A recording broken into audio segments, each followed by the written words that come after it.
Akwaba na etesen. Adom. Koye ma ode. Ehun nwuma na eyi Dina etwa no. Ehun nwuma na Dina Hamilton. Oye too much. Oye bruta wana kai. Oye bruta. Na nwum no de ba wo hu. Oti achi na wo hu se obenya bibi afiri. Yeah. Plan answer no or the about and really it's a good song. I mean, solid. So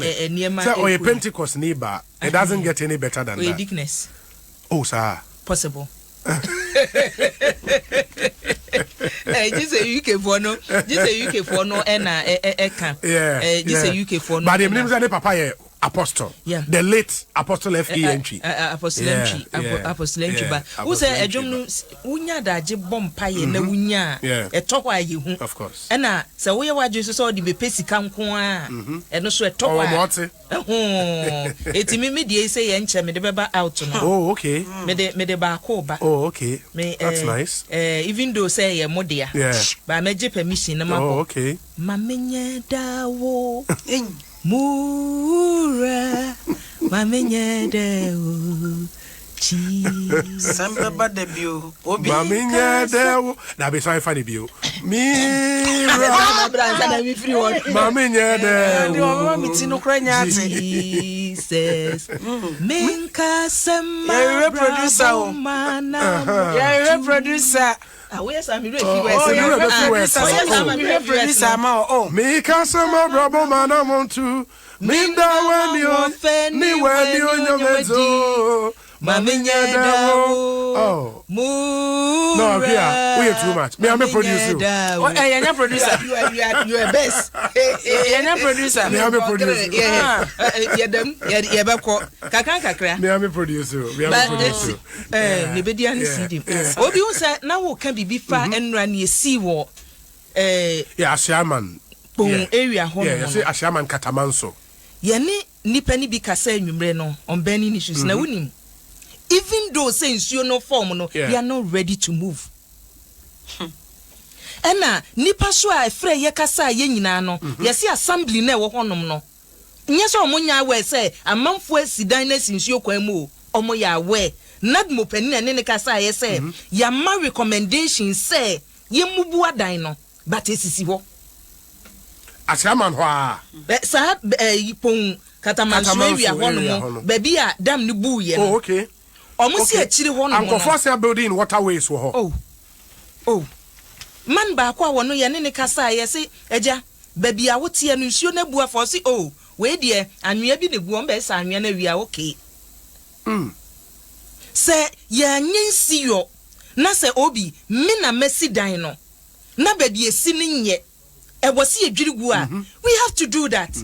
because nipa ba ko ni nti no edom a wo ho nyina enra wo hu se na nka nipa wo fie ankenye wotie report e ban na nipa bebre ni fie se na dodo na wo fie a school for nkwala no kra no omo a ya ma omo kwan omo ko school no yesi e de bebre akogu baabi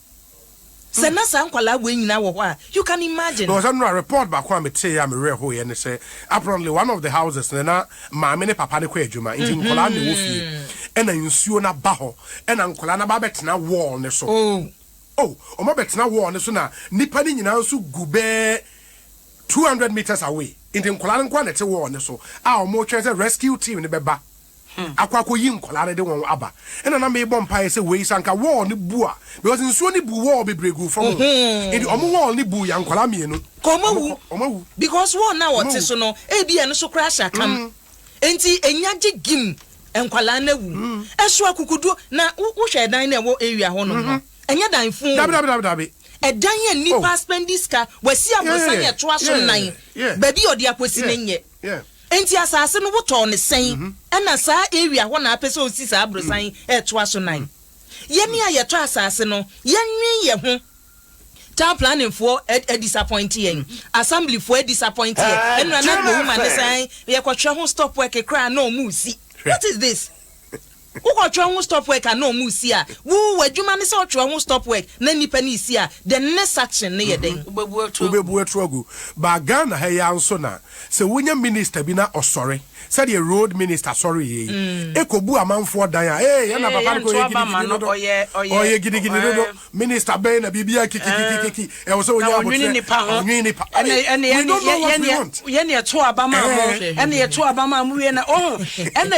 ye obi ya ba bedru ba bia ye ne ye to abama mo ye beto atia mo ye ne ye to abama mo ye beto atia mo nti enne no wo bi ya de bone a obi entumi nsechira asem nka obi entumi nyina ne nanso sa de wo ya wo ye wo to abama me kora mebu agu ne nka enne eyi galamse ya sa bedru ba bia ye we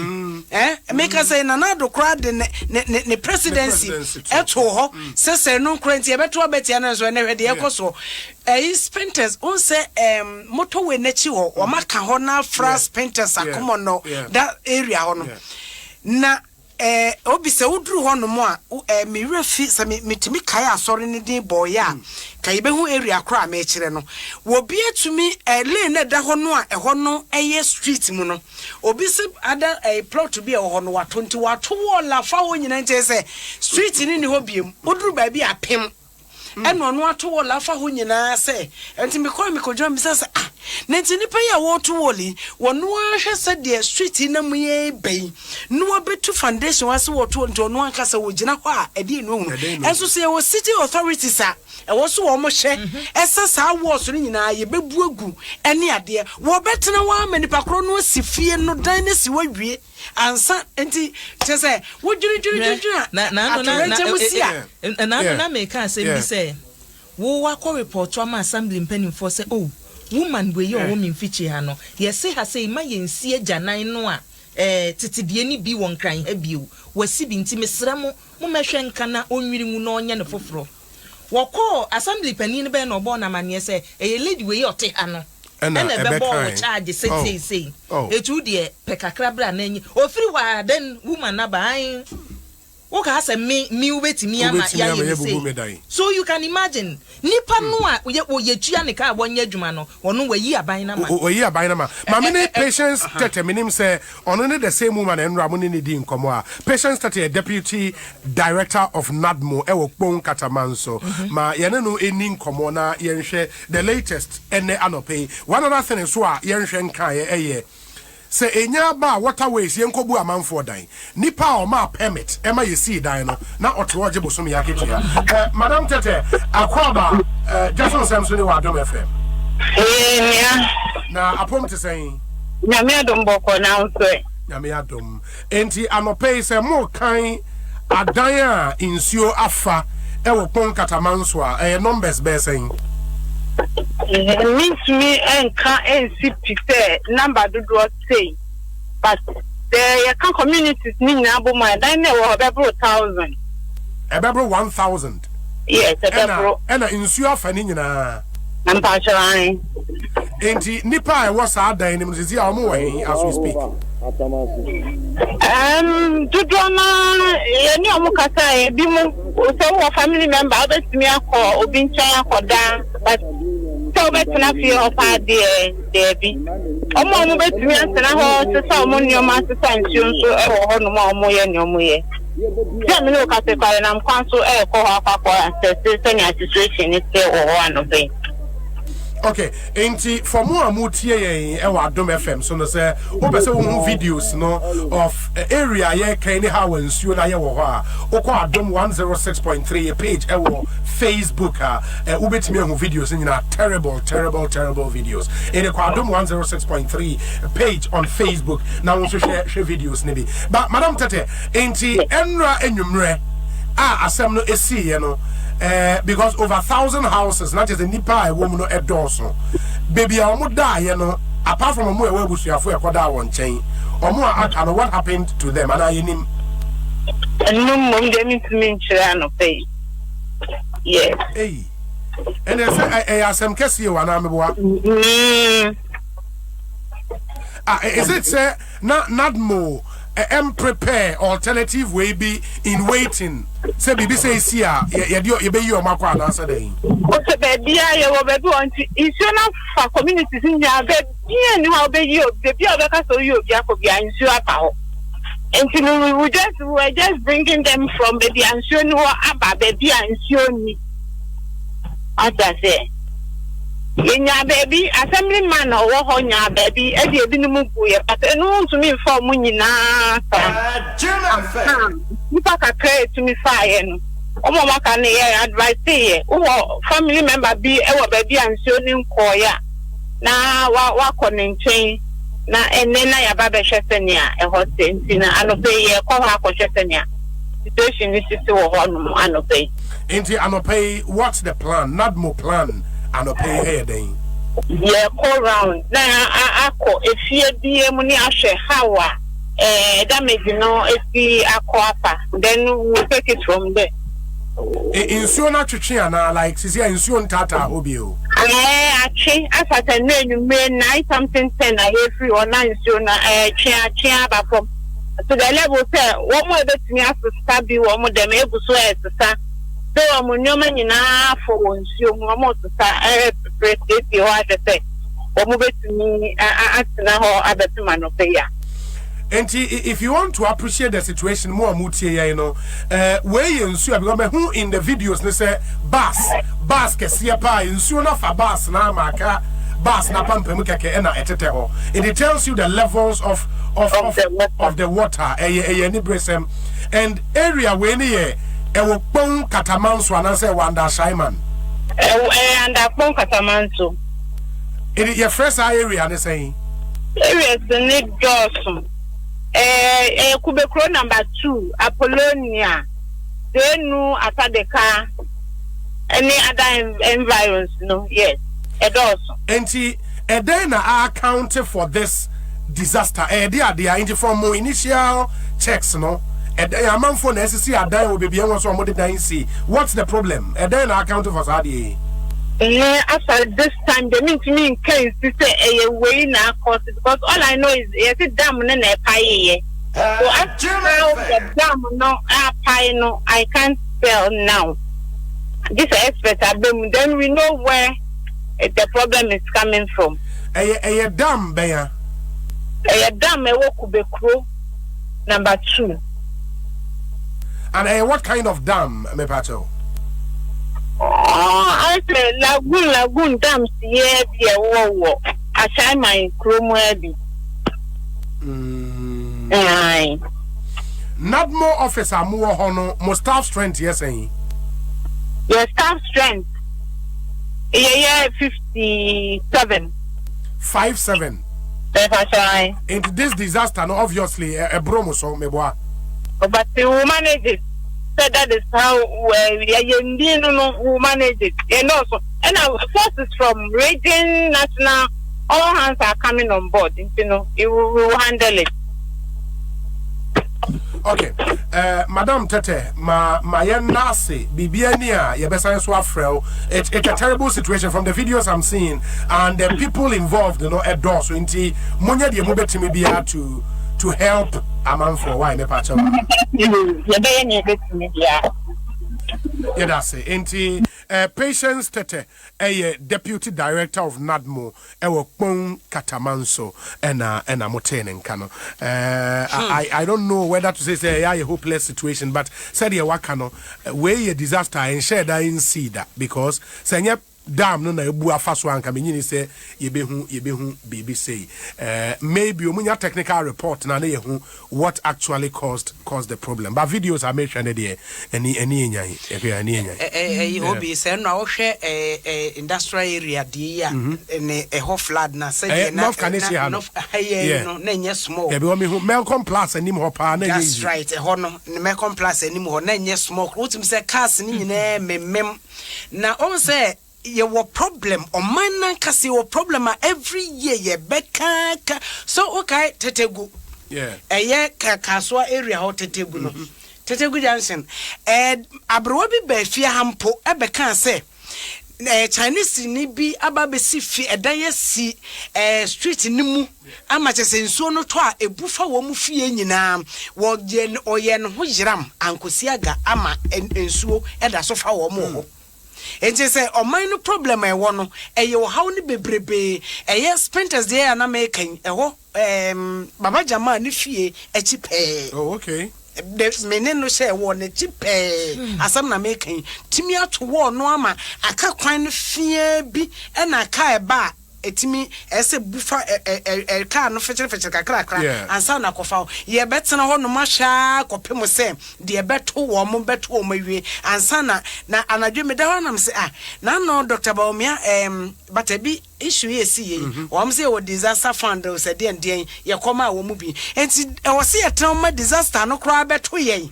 emre ye twa ho fund na ene so disaster they are natural ones no wo ho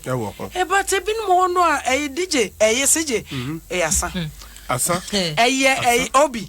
ebinum ankasa adwuma ye de ase wo monsa so wo man etwia wo mka bosumi bia ma wo allowance ahodo a wo mo anya dwuma no ena de ya ba bedru ba bia ya ba bedru wo hwe se no a we de Mecom Plaza hey we okay Mecom na obi nim se Matthew for senra ensuo no ye kan hia anto kese kura enra de ne kan ene asem beba de bi Matthew for de o mo kan no. Hey, but what person who Mecom Plaza there Kenya Adom 106.3 page on Facebook. Ube who videos no Mecom Plaza no Canadian ya na cars ye drobe ni na wadwin se wutuka na ensuo no de woni kan ni who you so salon car e bi dia wa so mense wo be ko ne da ho no CJ ni etimu no wa bran kran ha no nim se empanimfo no nim problem no yes odo na hwie se yetim na kaneshi wo da bia me ka me se kaneshi dwane da ho no eda gata so gata wasie of course ya so mutimu a obi etumi masanhwie yiri wei no ekofom yemisa se metiofo ne so mo advice empanimfo no in February bebi sa omo se afin hwio no bekosen ena omo kire omo no omo se eti gata ne niema na ewose ye no ewose ye ne sen ni nyina omo de ho plans amomo eti the question is omatitim won ade na wo ka se enkrabata ne ye bebre oman ne mpanimfo adwuma ewose omo ye ne edi ball egu nhwom obi ade ka ho town planningfo enti until so obi abe na famu de no ne ye hu obi ye behu yebe afibia so yebetran aka yenko da ubonkranta nim na yenhwe yenfa di Ghanaian Times nhase abusuafo na soafo ya wo hwe o mayi sikasem so ne baage brown no enro de koye baage brown no na wa hye na ta ye white obofo enro aso de na nose mask na ka ho ni okodu ye no wo so ohia 27.4 billion Ghana cedis ya ye de bo abosome miensa afie besimu no wo se che yemfa nhase yemfa nhase ma enema entumi nkoso na enne obi de obonkata no ba bia asem nya me de se nipa mienu aprosifo ato nsafre won odododi omra hye badwani ani Edward ni lante banaman PCMPP yesi aprosifo se wo mmra no mo machire na no ntokwa na ekoso no ase won ntokwa ni si a na boys ne ya chimienu ya chimiensa ba u frem panifo no a this is a solution mumra na mo machirem ni lante kasa no my boys ni ba na my kasa my boys who are your boys omadwuma ne saying yes mumra na mo machirem eti no nya de bonkrata bia edem na papa ni minim ne dawo papa de ni lante ba na man no wahunda oh yeah me hunda oh he's a nice man no minim da no woman pa o so once oh yeah juma wo premise secretary premise full secretary nice man muntumi juma chita afofo na Vanderpool so de ne se abutu na no wa munyina process for monko de won so me anuafo no de ye fa ho eti muntumi nka manfo mangum no mada mu ye anuafo amko mu ye anuafo na no metie ni banama no ne press conference bi oye was say 2020 woman no they will not depend on police.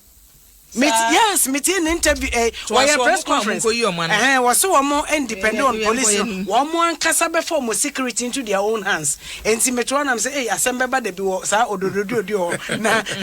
me ready aba yedin be kwa koto reporter didn't be kwa koto and see my men so mefa the Chronicle the Democrat no ento so and no said the o men sikasem so for come na shebedwam no and wo de to dwa kire say for Bogan it is soon one more bar by it is nine baby Edred ye beko hippic koya was some bone was a debbie baby or minor drono ya hippic what die chikra hippic and cat or minus a casam baby and was say one more or minus a casam no mismanagement be a memu one matter too near me ye nemum COVID ne ho ne ma ne ma bebu bomu nyina chikrano enya de a wo mo atoto man se kasamase a ebetumi apia wo man no ede no akọ hipik sama na yeye enti social media for a na no IMF wo report bi apie ye na wo mo keka se Ghana be kọ hipik no se da o man no enko hipik biem na papa no friend say senior minister Osafo Mafo. Yeah, Osafo Mafo. Omafo Safo. Ya Osafo Mafo nie. Eno wase abaya bia neni kata neni fe utim sa abaya na edema no. Enso so kata neni fe ama viare eka twitwiri die ya nenka abanyuma kwa wodo na boto ho ministries ne wo mom keka ka ho fiafia wo nyina no abaya na timi atua na watimi atua ya kakra asa akota akire no eno se viare fo emfa wo munim die bebrebe omwo no enya dwumaden sebe ya enyama hode ne de toma nkrofo ne ade nyina no eso bebe oman no mfaso ekane na fe eka bebrebe na ya na ebedura abaya ekomu no ne nyina eso entumente na no so de ho samato na wa chese mantie mienu bi wo mo so o mo de COP Kofi Boache Jema Kosi atade hye no ene o mo de ne mfoni no ene ne o mo de ji nkrofo sika twetwe die ntie ne okwa adan ya wo mo nam sa COP Kofi Boache so asie de sorry be de nyina piepiem nyomo asem se wa nya obi ana Kofi Boache de ya enti pa ne mi no ne wo asem enti pa ne mi no no nua afa president bi Kofi Boache ya che wo ya se Derek Akon Derek Akon ena wonye mfinsia aduenu enkron ena weni Amedu ono so nye mfinsia aduasa mienu ena ne ya che enti wo mo so be se enti yekwa me de